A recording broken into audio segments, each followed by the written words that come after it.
Assalamualaikum warahmatullahi wabarakatuh. Rabbil alamin. Segala puji bagi Allah Jalla Jalaluh, Rabb al-alamin. Kalimat Rabb mengandung makna yang sangat dalam sekali, sehingga tatkala kita sholat mengatakan Alhamdulillahi Rabbil Alamin, di situ ada makna kita mengakui bahwa Allah adalah pencipta alam semesta ini. Yang kedua, Allah itu pemilik alam semesta ini. Yang ketiga, Allah yang mengatur alam semesta ini. Sehingga apapun permasalahan, solusi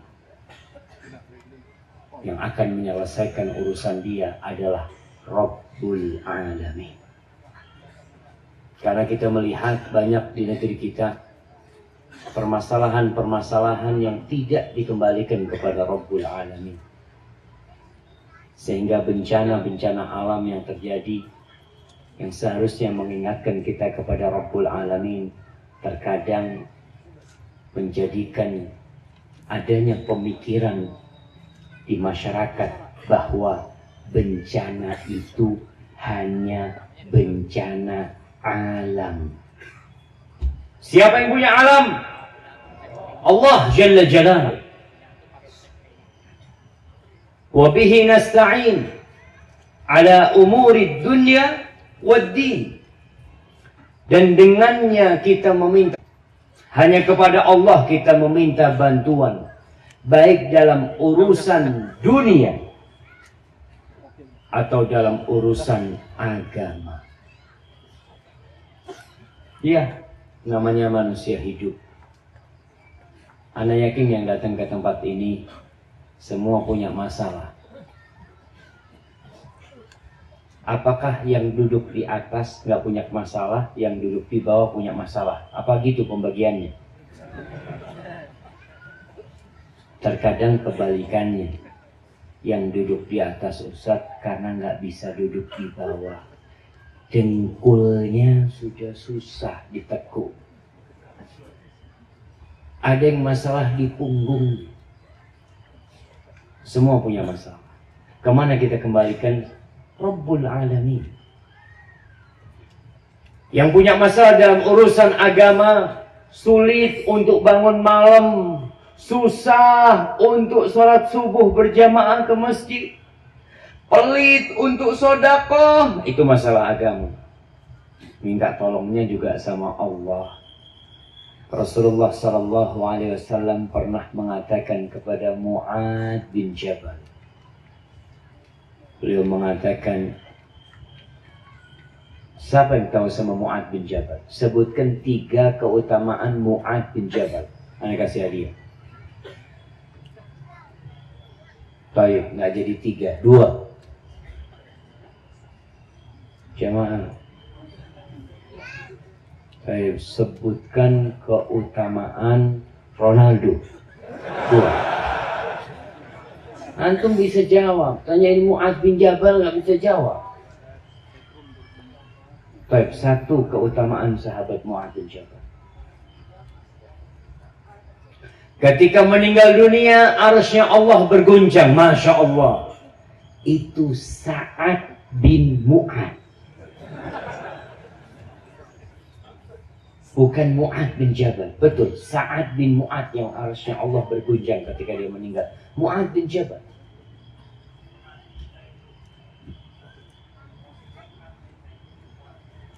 Rasulullah sallallahu alaihi wasallam pernah diboncengi Mu'ad. Mu'ad dibonceng Nabi gitu.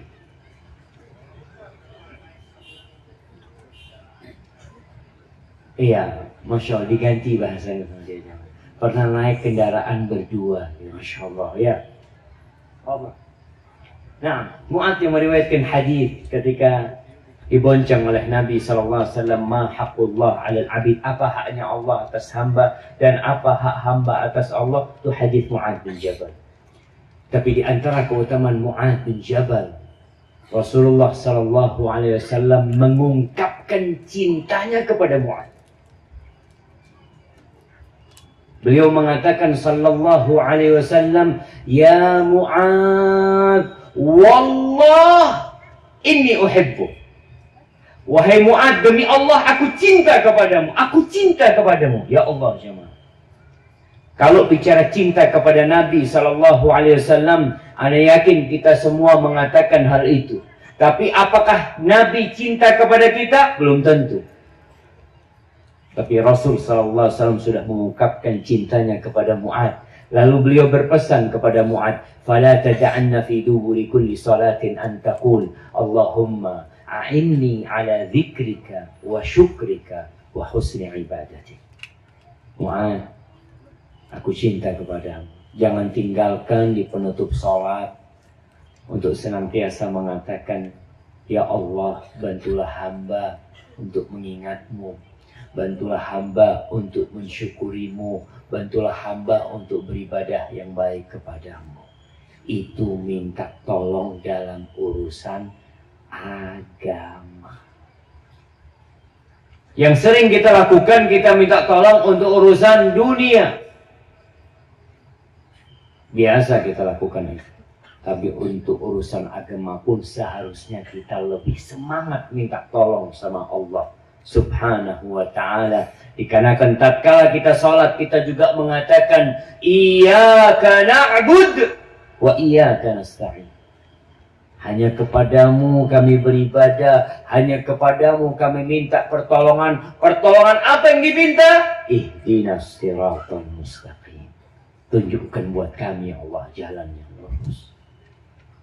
Wassalatu wassalamu ala sayyidil mursalin wa imamil muttaqin khatamin nabiyyin sayyidina wa maulana Muhammadin wa ala alihi wa ashabihi ajma'in. Amma ba'd.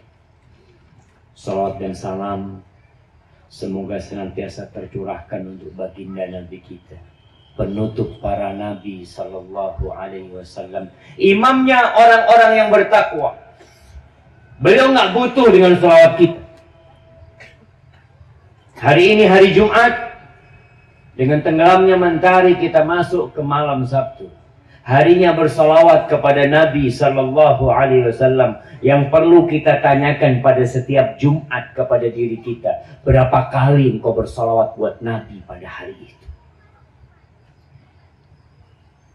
Adakah 1000 kali kita bersalawat? Paling tidak, ya 300 kali lah. Kenapa 300 kali? Ya nggak kenapa-kenapa. Rasulullah Sallallahu Alaihi Wasallam ketika menjelaskan tentang keutamaan hari Jumat, beliau mengatakan, fa'akthiru fihi minas salati alayya. Kalian banyak-banyak salawat kepadaku pada hari Jumat.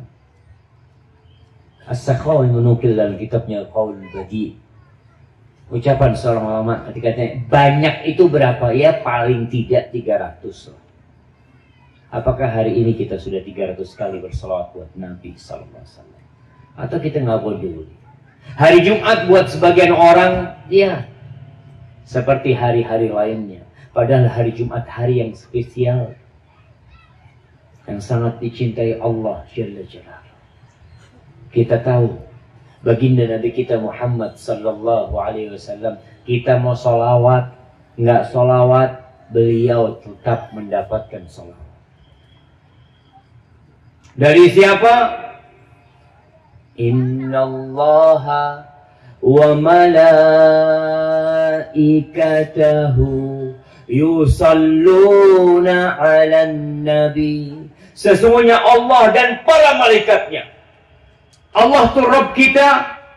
Allah tuh yang menciptakan surga dan neraka. Itu bersolawat buat Nabi. Malaikat-malaikat Allah bersolawat.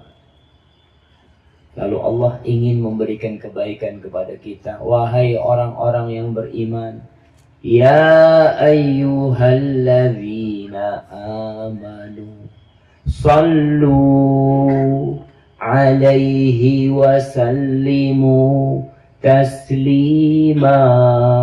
Wahai manusia-manusia yang beriman, kalian bersolawat,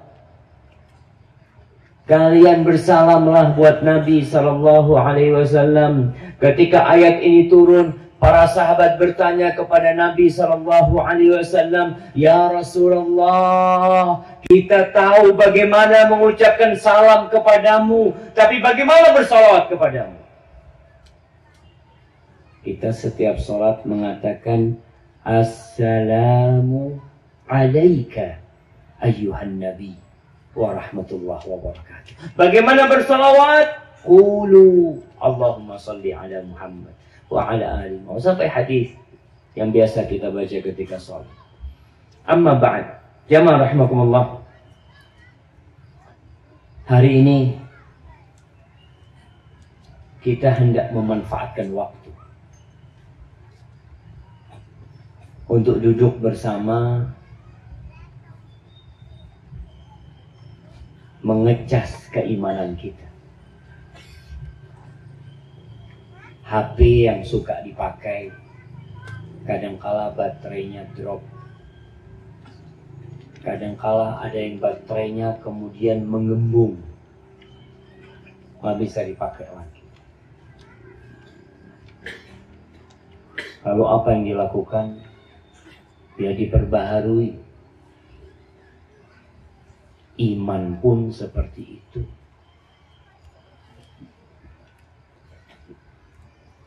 Sebagian orang ada yang bulan lalu, Masya Allah, qobliyah ba'diyahnya tidak ditinggalkan. Senin Kemisnya dia kerjakan. Qurannya 1 hari 1 juz. Tapi bulan ini kok kayaknya udah mulai berkurang, Ustaz. Qobliyah ba'diyahnya kalau sempat. Qobliyah ba'diyahnya kalau nggak capek. Senin Kemisnya Senin Kemis. Antum tahu Senin Kemisnya Senin Kemis. Jadi sudah aras-arasan. Qurannya alhamdulillah Ustaz, ana masih jaga qul huwallahu ahad 3 kali. Kadang-kala iman turun, maka datang kajian untuk merefresh keimanan. Innal iman, kata Nabi Sallallahu Alaihi Wasallam, sesungguhnya keimanan itu la yabla fi jawfi ahadikum kama yabla thawb. Usang, iman itu bisa jadi usang dalam diri kalian seperti usangnya pakaian. Pakaian kalau sering dipakai, dicuci, dijemur, lama-kelamaan ia ketarik dikit robek, jadi tipis, jadi mudah, dia rusak. Terkadang disetrika pun tidak mau bagus. Iman itu bisa seperti pakaian. Seperti pakaian kata Nabi SAW. Lalu apa yang harus dilakukan? Fasalullah an yujaddida imanakum. Mintalah kalian kepada Allah agar Allah memperbaiki, memperbaharui keimanan kalian. Salah satu caranya adalah datang kajian ini. Jamaah, kenapa masih ada yang berdiri? Nggak dapat tempat. Nah, antum sudah nggak bisa merapat. Ini pohon durian kosong di atasnya. Artinya mungkin ada yang mau naik di atasnya. Baik, sebelah sini ada yang kosong jamaah. Banyak yang kosong jamaah. Baik, apa nggak ada yang kosong? Nah, di masjid kosong, nggak kelihatan ustadznya. Oh, di masjid ada layar jemaah. Baik, yang mau ke masjid silahkan ke masjid. Tapi yang tetap mau berdiri, ya monggo. Silahkan. Tema kita malam ini sebelum terlambat. Walaupun kita lihat banyak yang datang terlambat. Apa yang akan kita bahas? tentang kematian, jamaah. Kenapa sih ustadz-ustadz sering mengkaji tentang kematian? Kenapa seringkali ada kajian yang menakut-nakutin kita selalu? Jamaah, kematian itu masa depan yang pasti. Pasti. Buat siapa saja. Kullu nafsin dha'iqatul maut. Itu sudah kepastian Allah. Semua yang bernyawa pasti merasakan kematian. Tidak peduli itu nabi, itu rasul, itu raja, itu presiden. Kullu nafsin dha'iqatul maut. Allah mengatakan kepada baginda Nabi kita Muhammad sallallahu alaihi wasallam, innaka mayyitun wa innahum mayyitun. Engkau mayit, engkau akan mati, sallallahu alaihi wasallam, dan semuanya akan mati. Kemudian kenapa Ustaz kita sering-sering menceritakan kematian? Karena Nabi nyuruh kita sallallahu alaihi wasallam untuk sering-sering untuk memperbanyak mengingat kematian. Tapi begini bahasa beliau. Beliau mengatakan aksiru zikra hadhimil ladzat. Kalian perbanyak mengingat pemutus kelezatan, penghancur kelezatan, yaitu kematian. Berapa banyak orang yang belum selesai kredit rumahnya sudah mati. Berapa banyak orang yang mati di atas motor yang masih kredit pakai riba. Mati, motornya hancur, orangnya mati. Tidak sedikit manusia-manusia yang sedang berlibur di atas perahu, di atas kapal, kemudian kapal itu karam. Tidak sedikit kita lihat manusia-manusia yang sedang berada di atas, terbang di atas pesawat, hancur pesawatnya, mati.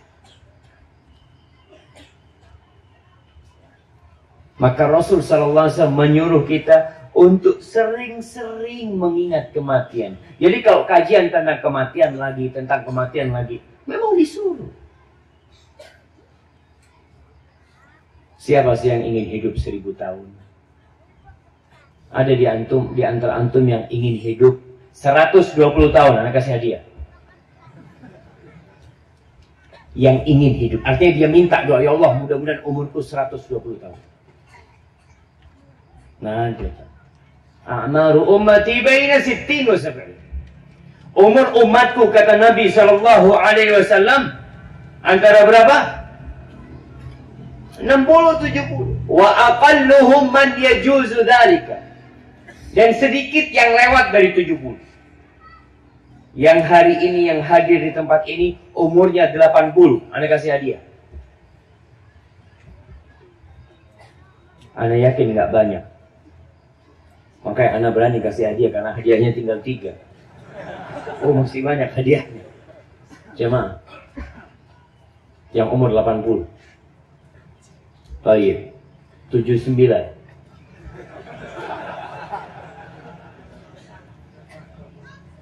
Nggak ada 79. 78. 50 mah banyak. Belum waktunya yang 50. Wallahi jamaah. Kata Nabi SAW dalam riwayat Ibnu Hibban menjelaskan hadis ini lebih gamblang lagi. Kenapa? Pertanyaan kenapa kita disuruh sering-sering mengingat penghancur kelezatan? Apa sih enaknya? Apa sih manfaatnya? Pulang habis kajian dapat apa kita? Kata beliau sallallahu alaihi wasallam, "Fama dzakarahu 'abdun qattun wa huwa fi dhiq illa wassa'ahu alaih. Tidaklah seorang hamba yang mengingat kematian dalam kondisi kesempitan, dia dalam kondisi sakit, di PHK dari tempat kerjanya, bangkrut, rumahnya terbakar, segala macam musibah menimpa dia. Ketika dia mengingat kematian, musibah yang diderita dia jadi kecil sekali. Ketika dia ingat kematian, kematian lebih dahsyat karena kita kehilangan semuanya. Ini baru toko yang hilang. Kalau antum mati, antum kehilangan apa? Istri hilang, anak hilang, kerjaan hilang, semuanya hilang.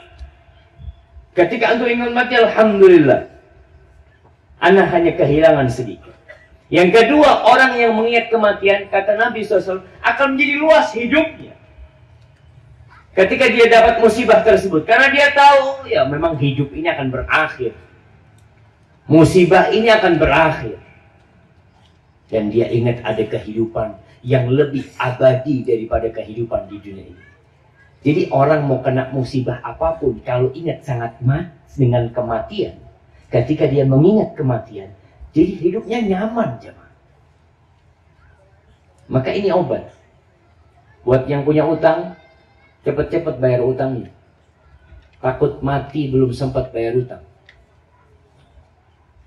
Karena jemaah, yughfaru lisyahid, yughfaru lisyahid, kata Nabi SAW, orang yang mati syahid diampuni semua dosanya dengan awal tetesan darah dia, illa dain, kecuali hutang. Antum mati syahid punya utang, nggak selesai urusan. Maka orang yang ingat mati jadi bayar hutang. Orang yang ingat mati jadi nggak mau kredit. Kenapa? Takut mati masih nyisakan utang. Iya kalau anaknya bayarin utangnya. Kalau anaknya nggak bayarin,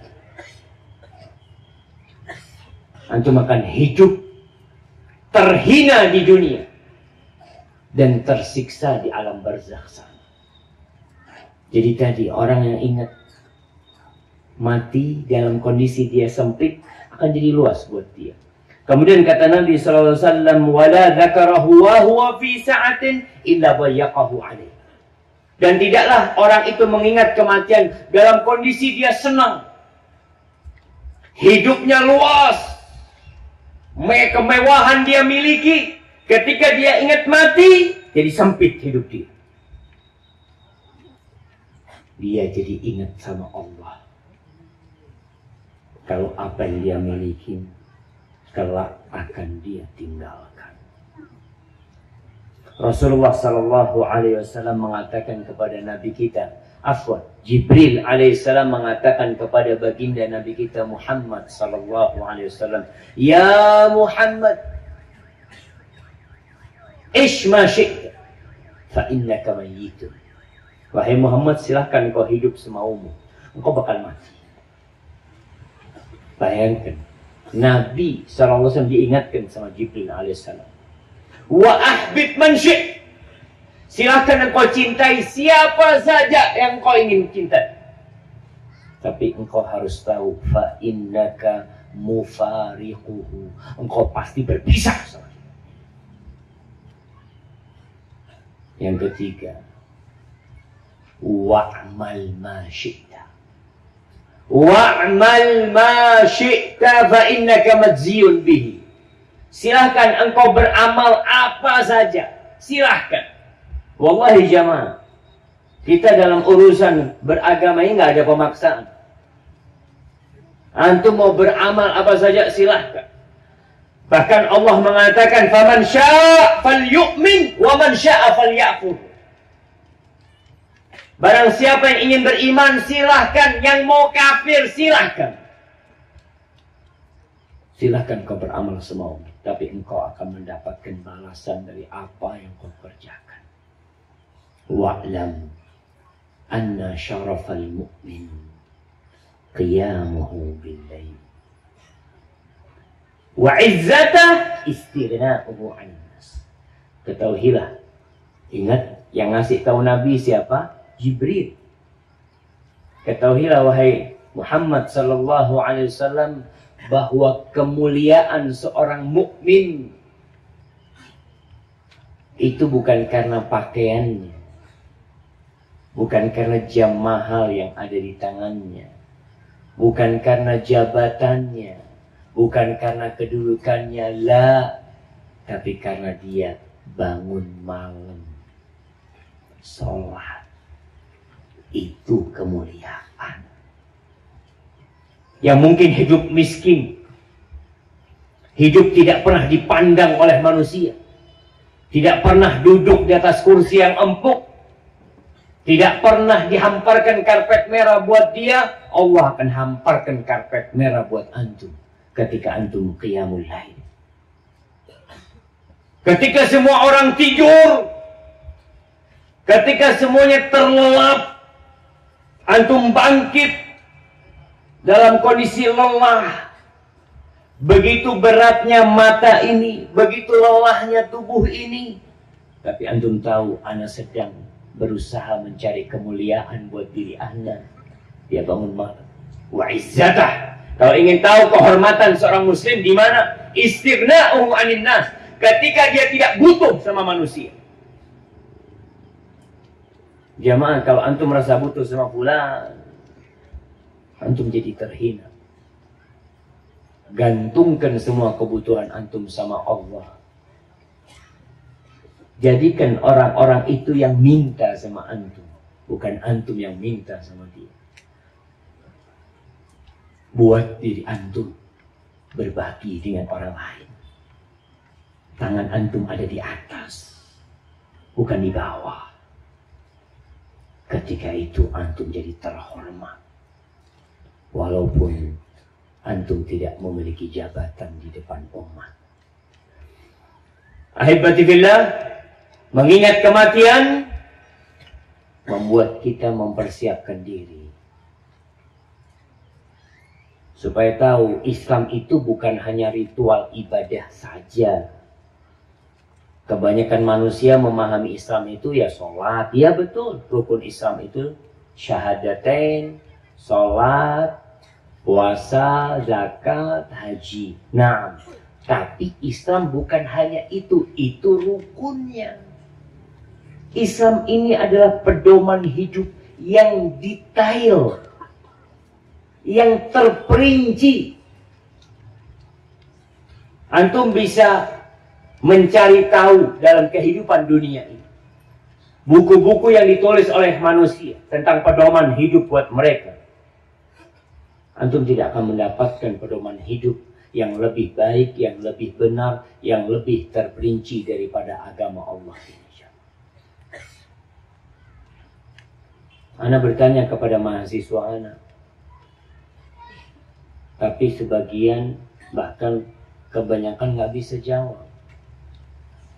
Ana tanya sama mereka, kalian kalau menuju masjid baca doa apa? Siapa yang bisa jawab? Bukan doa masuk masjid, tapi doa berangkat ke masjid. Berdiri.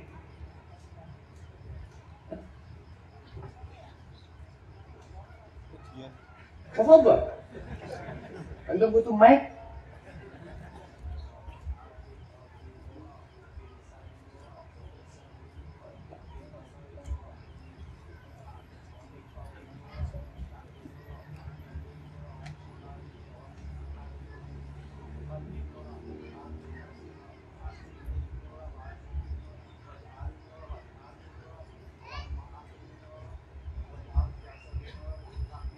Masya Allah, Masya Allah, Masya Allah. Barakallahu fikum. Allahumma ja'al fi qalbi nura. Bayangkan, antum mau berangkat ke masjid, ada doa yang harus dibaca. Ustaz, kan nggak harus, Ustaz. Nggak harus. Itu buat pecinta Rasulullah SAW. Itu doa buat peminang bidadari di surga. Kalau antum ingin meminang bidadari surga, baca itu doa. Allahumma ja'al fi qalbi nur. Ya Allah, jadikan di hati hamba cahaya. Wa fi sam'i nura, di pendengaran hamba cahaya. Wa fi basari nur. Kita kadang-kadang nggak baca sama. Islam tuh pedoman hidup seorang hamba di pasar. Masuk pasar ada doanya. Siapa yang kerja di pasar? Angkat tangan. Nah, berdirian. Coba bacakan doa masuk pasar. Berarti tiap hari masuk pasar, jemaah. Jangan ditanya doanya, bismillah.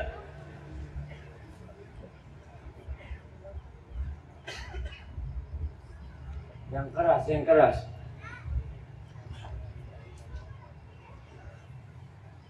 La ilaha illallah wahdahu la syarika lah.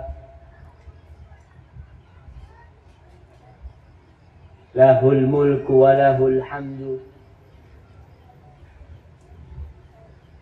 Yuhyi wa yumit biyadihil khair.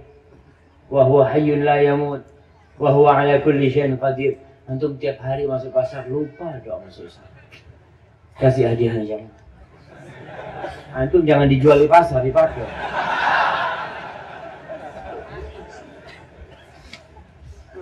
Jamaah rahimakumullah.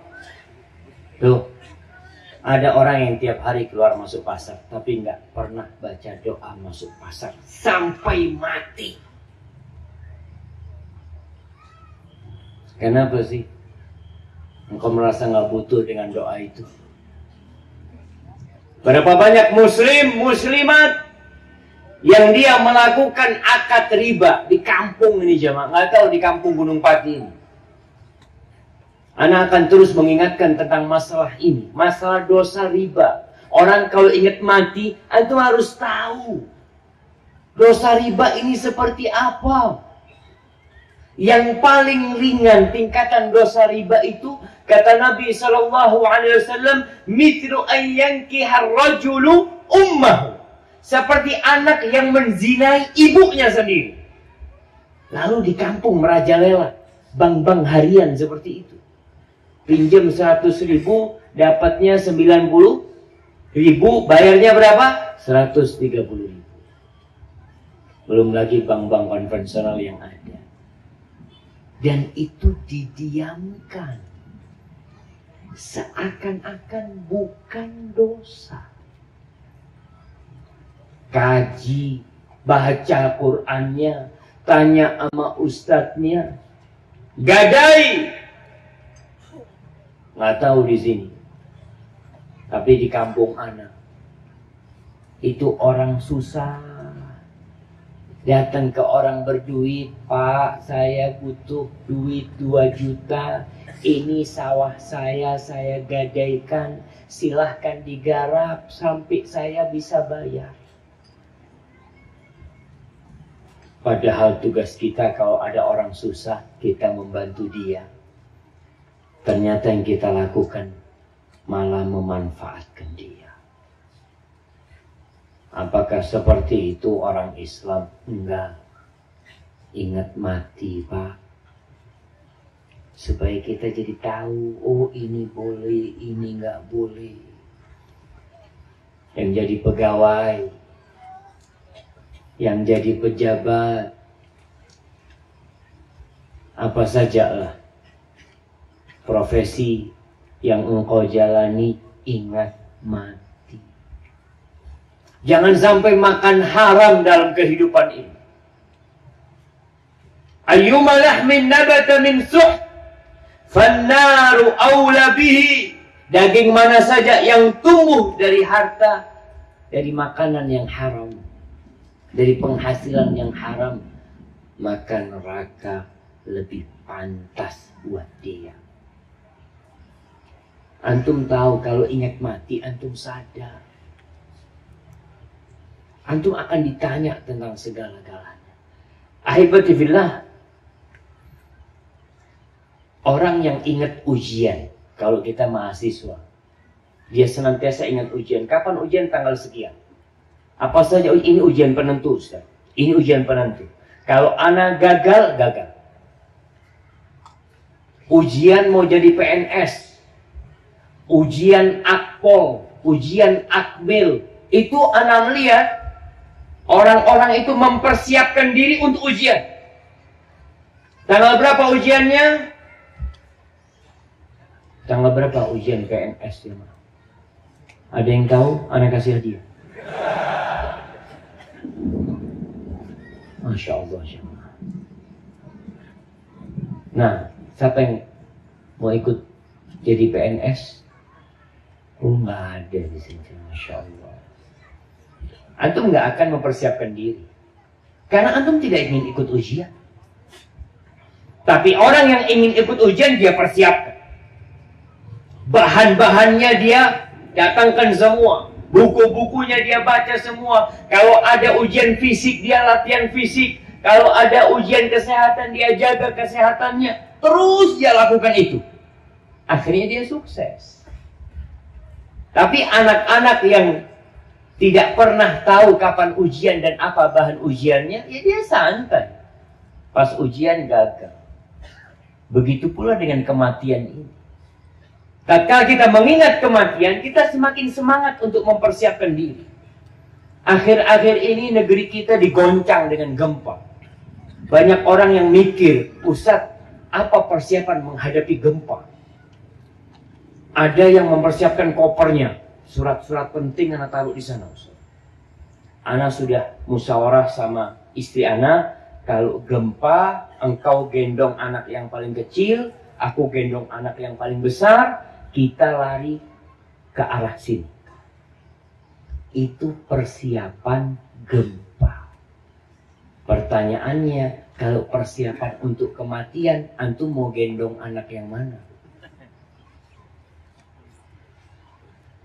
Gempa itu belum tentu terjadi. Tapi kematian pasti datang. Jadi seharusnya mana yang dipersiapkan? Orang bikin rumah anti gempa. Di Lombok bikin rumah anti gempa. Hunian anti gempa. Kenapa antum tidak bikin rumah anti kematian? Saya mau bikin rumah yang malaikat mencabut nyawa nggak bisa masuk.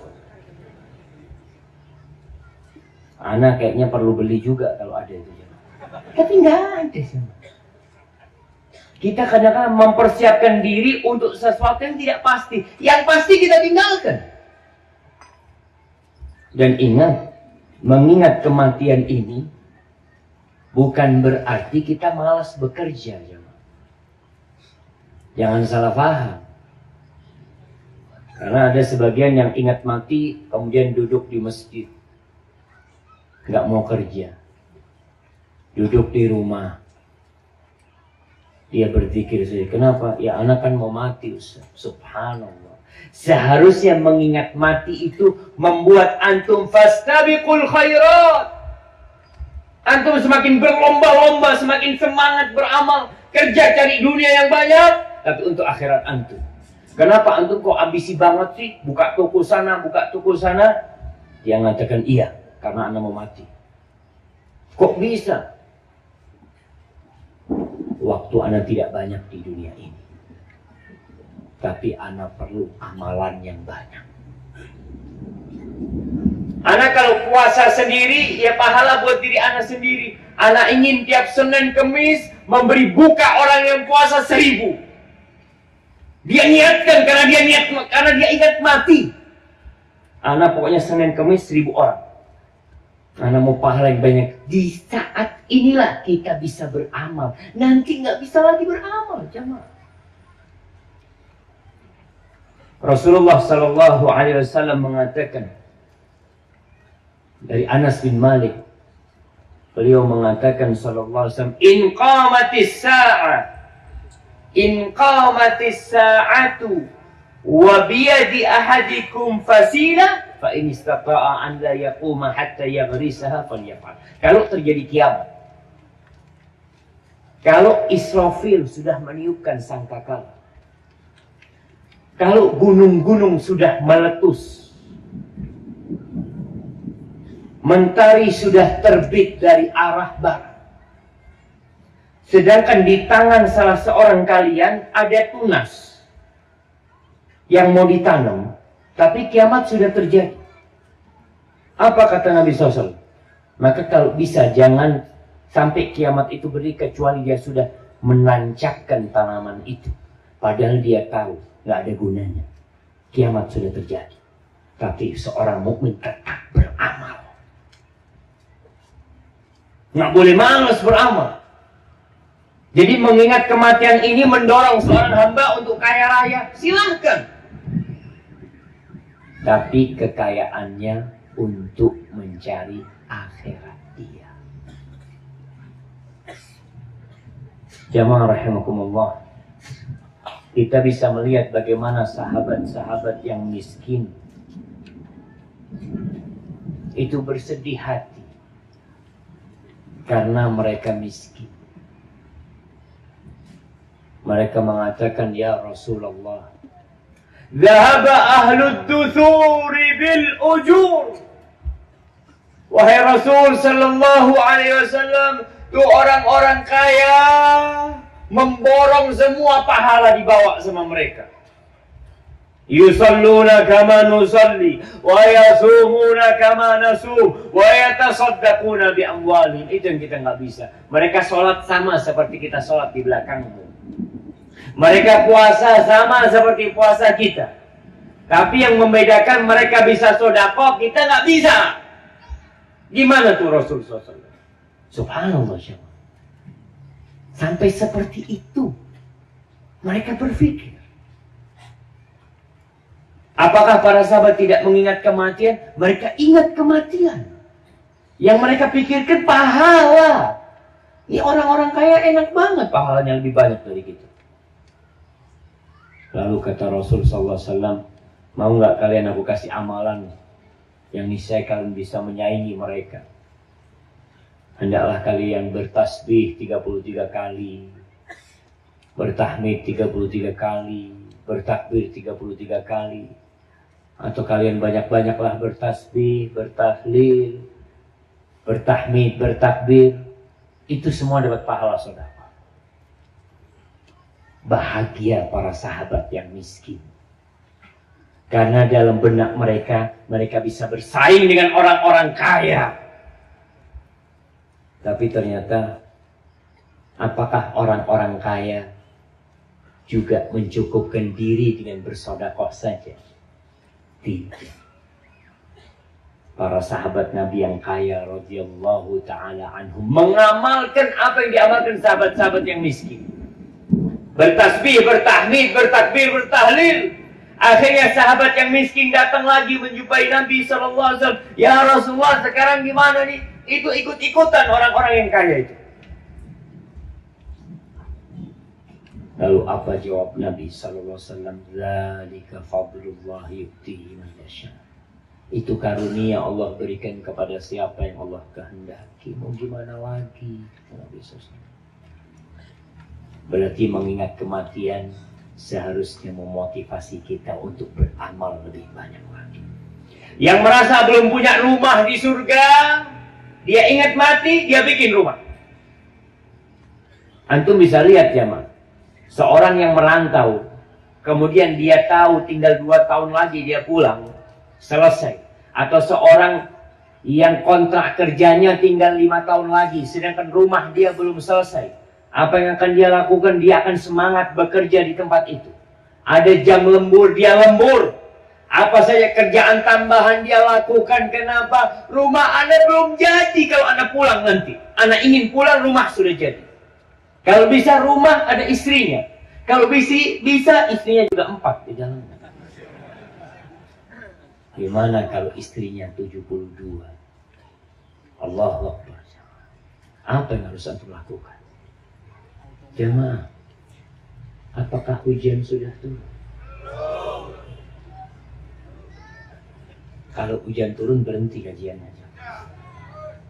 Kita berhujan dia, insyaallah. Mudah-mudahan masuk surga semua kita di sini. Kembali itu tadi itu orang yang merantau, dia akan bekerja semangat. Antum pun seperti itu. Antum udah punya rumah nggak di surga? Kok di surga Ustaz? Di dunia aja masih ngontrak. Ingat, rumah di surga lebih murah daripada rumah di dunia. Antum sampai mati di rumah kontrakan nggak apa-apa. Yang penting antum punya rumah di surga. Wallahi sekarang rumah paling murah di dunia ini berapa sih? Siapa yang punya rumah paling murah? Jamaah, usahakan antum tidak lagi kredit bangun rumah atau beli rumah. Kemarin kita ngobrol dengan seorang ustadz. Ustadz, anak kepingin bikin percobaan rumah, harganya 20 juta. Mungkin nggak jamaah rumah 20 juta? Mungkin sekali. Bangunnya cukup 7 hari. Mungkin nggak? Rumah orang dulu itu kalau bangun gotong royong satu kampung 3 hari selesai. Rumahnya dari gedek, tahu gedek kan? Dari bambu itu, pakai genteng, nggak pakai atap. Tanahnya, alasnya pakai tanah. Berapa hari bikinnya? Nggak sampai 7 hari selesai rumah. Antum punya rumah, nggak ngutang. Tapi itu tetap mahal 20 juta. Ternyata untuk punya rumah di surga. Kata Rasul sallallahu alaihi wasallam, "Man bana lillahi masjidan walau kamafhasi qata banallahu lahu baitan fil jannah." Barang siapa yang membangunkan bagi Allah rumah masjid, barang siapa yang membangunkan buat Allah masjid di dunia ini, maka Allah akan bangunkan buat dia rumah di surga. Walaupun masjid yang dia bangunkan itu hanya sebesar sarangnya burung dara pasir, mungkin segini ya. Anggap 30 kali 30.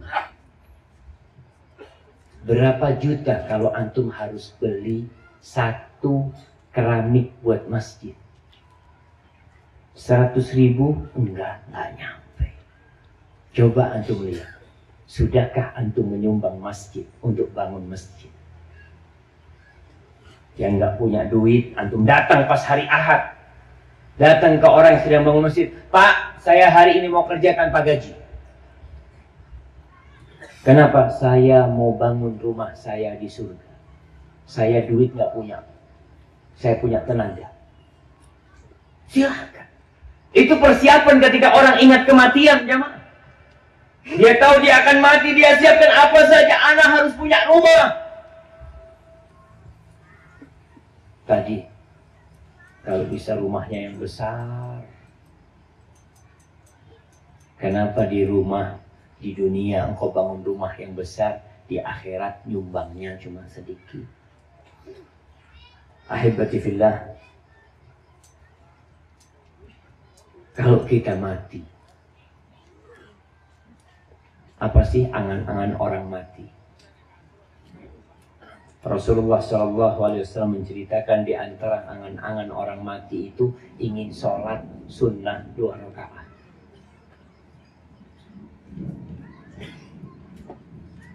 Masya Allah. 10 menit lagi karena listrik. Apa urusannya Anda sama listrik? Nah, Ustaz. Oke. Baik, jangan 10 menit lagi. Anak kayaknya harus ngebut, anak minum dulu.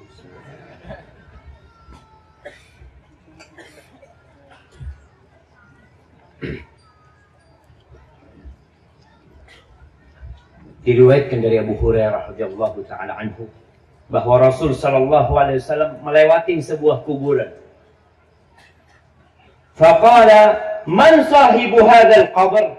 Nabi SAW bertanya, siapa yang mati di kuburan ini? Yang dikubur di sini siapa? Faqalu fulan. Namanya fulan. Faqala, "Raq'atani ahabbu ila hadha min baqiyati dunyakum." Itu orang 2 rakaat buat dia itu lebih dia cintai daripada sisa dunia kalian ini. Wa fi riwayatin rak'atani khafifatani mimma tahqiruna wa tanfuluna yaziduha hadha fi amali ahabbu ilaihi min baqiyati dunyakum. 2 rakaat yang ringan, yang mungkin kalian menganggapnya remeh, itu akan lebih dia cintai kalau bisa untuk menambah amalannya daripada sisa dunia kalian ini. Maka jangan meremehkan sholat 2 rakaat. Antum perbanyak sholat sunnah sekarang. Kalau antum mati pun antum kepingin nambah sholat sunnah.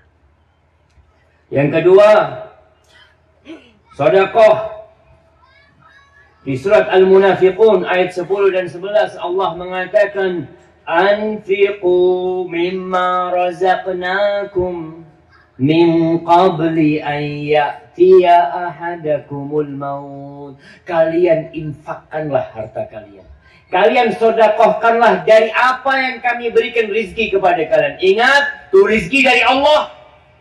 Yang kalian keluarkan sebenarnya mengeluarkan pemberian Allah. Maka orang kaya atau orang miskin yang bersedekah seharusnya dia bersyukur sama Allah. Ya Allah, ini uang dari engkau, aku sedekahkan, engkau gantiin ya Allah. Lalu Allah mengatakan sebelum datang kematian kepada salah seorang di antara kalian. Fayaqul, nih orang kalau sudah datang kematian, apa yang dia katakan? Rabbi, laula akhartani ila ajalin qarib fa asaddaqa wa akum minas salihin. Ya Allah, wahai Rabb kami, kalau bisa engkau mundurkan sedikit aja umurku. Jadi kalau dia mati jam 5, undurkan ya Allah jam 5:05. 5 menit aja. Aku kepingin sedekah. Karena dia akan merasa rugi. Aku kerja puluhan tahun. Aku punya rumah. Aku punya mobil. Aku punya kebun. Punya usaha. Ditinggal mati. Semuanya ditinggal. Nggak ada yang dibawa mati sama dia. Maka dia berharap bisa sedekah ya Allah. Kalau bisa kebun itu wakaf. Kalau bisa mobil itu wakaf. Kalau bisa rumah itu wakaf. Apalah. Itu yang diinginkan orang kalau mau mati. Jadi kalau sudah mati lah. Tapi nggak bisa. Allah tidak akan pernah mengakhirkan umur seseorang. Yang ketiga, yang diinginkan oleh orang yang mati itu adalah beramal soleh. Di surah Al-Mu'minun ayat 99 dan 100 Allah mengatakan, hatta idza jaa ahadahumul maut. Allah mengatakan sampai ketika kematian datang kepada salah seorang di antara mereka. Qala rabbi rji'un. Ya Allah, kembalikan aku ke dunia ya Allah. Mau ngapain dia? Mau menyelesaikan bangunan rumah yang belum selesai? Mau nyoba kuliner di rumahnya fulan? Mau bangun toko di tempat fulan? La, rabbi rji'un la'alli a'malu salihan fima taraktu. Dia hanya ingin beramal soleh dari sisa apa yang aku tinggalkan ya Allah. Tapi kalla, nggak mungkin sudah jemaah. Selesai. Itu angan-angan orang yang mati. Maka sebelum kematian itu tiba, maka kita mengamalkan. Bertobat kepada Allah Subhanahu wa Ta'ala. Banyak-banyak istighfar. Sekali lagi ana ingatkan, mengingat mati bukan berarti kita akhirnya jadi orang yang malas. Tapi kita lebih bersemangat untuk mencari dunia, untuk membangun akhirat kita. Sehingga tatkala ajal menyebut kita, kita tidak akan mengatakan seperti orang-orang, ya laitani qaddamtu li hayati. Andai kata ketika hidup aku beramal. Selesai sudah. Hadza wallahu a'lam bishawab. Sebenarnya ana masih ingin melanjutkan jemaah, tapi karena kayaknya 10 menit udah tinggal 1 menit, maka ana ini tutup. Masya Allah. Kalau antum mau lanjut, tapi kalau hujan, Masya Allah. Baik, ana rasa karena ada yang dikhawatirkan oleh panitia, yang sedikit antum bawa pulang. Masya Allah, turun tuh hujan jannah. Ya Allah, subhanakallahumma wa bihamdika asyhadu an la ilaha illa anta astaghfiruka wa atubu ilaik. Assalamualaikum warahmatullahi wabarakatuh.